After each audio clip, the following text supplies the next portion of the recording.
కర్నూలు జిల్లా అచ్చంపేట పట్టణ కేంద్రంలో ఉన్నటువంటి గ్రంథాలయం సమయానికి తాళాలు తీయక వచ్చే వాళ్ళు తిరిగి వెళ్తూ స్థానికులు అసంతృప్తి వ్యక్తం చేస్తున్నారు. గ్రంథాలయం చూసినట్లయితే పాతబడ్డ బంగ్లా శిథిలావస్థలో ఉన్నట్లు, ప్రహారీ గోడ పగిలిపోవడం మరియు ప్రకృతి వనం అని ఏర్పాటు చేయడం, అందులో చెత్త పిచ్చి మొక్కలు పెరగడం, మున్సిపాలిటీ అధికారులు కూడా చూసి చూడనట్టు పట్టించుకోకుండా వదిలేయడం గమనించదగ్గ విషయమని తెలిపారు. గ్రంథాలయంలో అధికార యంత్రాంగం నెలకు జీతం వస్తున్నా కూడా చూసి చూడనట్లు ఉంటున్నారని ఆందోళన వ్యక్తం చేస్తున్నారు.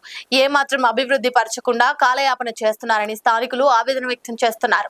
అచ్చంపేట నియోజకవర్గంలోని లైబ్రరీ చూడవచ్చు ఎంత అద్భుతంగా ఉందో. కనీసం పెయింటింగ్ కూడా వేయలేనటువంటి దుస్థితి ఇక్కడ దాపురించింది. అంటే మన అచ్చంపేటకు చెందినటువంటి వ్యక్తి నాగర్ కర్నూల్ లైబ్రరీకి చైర్మన్గా ఉండి కూడా చూసి చూడనట్టుగానే వ్యవహరిస్తున్నారు.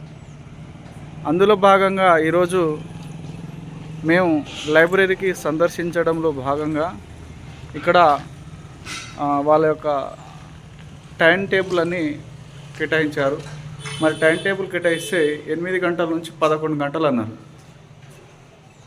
మరి సాయంత్రం 3 గంటల నుంచి 6 గంటలు అన్నారు. అంటే దాదాపు ఇప్పుడు ఎంత అవుతుంది? 5:30 అవుతుంది. అంటే 5:30 అవుతుందంటే ఇక్కడ చూడవచ్చు, అంటే తాళాలు వేసి ఉంది. అంటే ఇక్కడ లైబ్రరీ తెరిచినట్టు తెరవనట్ట, ఇక్కడ అధికారులు పని చేస్తున్నట్టు చేయట్లేదా?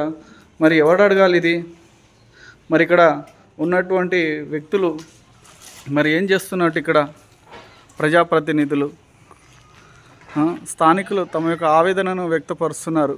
ఎవరిని చెప్పుకోవాలో ఆందోళనకు గురి అవుతున్నారు. అదేవిధంగా ఇక్కడ చదువుకోవడానికి, రీడింగ్ చేసుకోవడానికి, పత్రిక చదువుకోవడానికి వచ్చినా కానీ వ్యక్తులకు అది కూడా రూమ్లు తాళాలు వేసినది.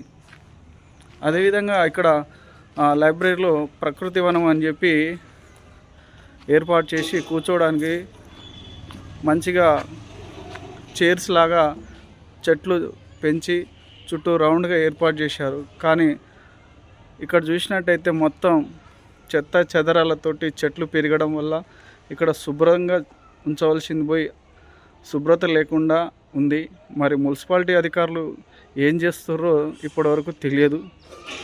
అదేవిధంగా ఇక్కడ లైబ్రరీ చూసినట్టయితే ప్రహారీ గోడలు కూడా కూలిపోయినట్టు అయింది. మరి ఇక్కడ ఎలాంటి అభివృద్ధి జరుగుతుందో మన కళ్ళగట్టినట్టే కనపడుతుంది. మన గ్రామాల్లో ఉన్నటువంటి దేవాలయాన్నైనా పవిత్రంగా చూసి ఆ దేవాలయాన్ని పెయింటింగ్ చేస్తాం.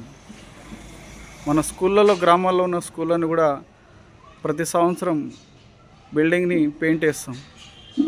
మన జ్ఞానాన్ని సంపాదించేటటువంటి లైబ్రరీని కూడా శుభ్రంగా పెయింటింగ్ వేస్తే బాగుంటుంది కదా.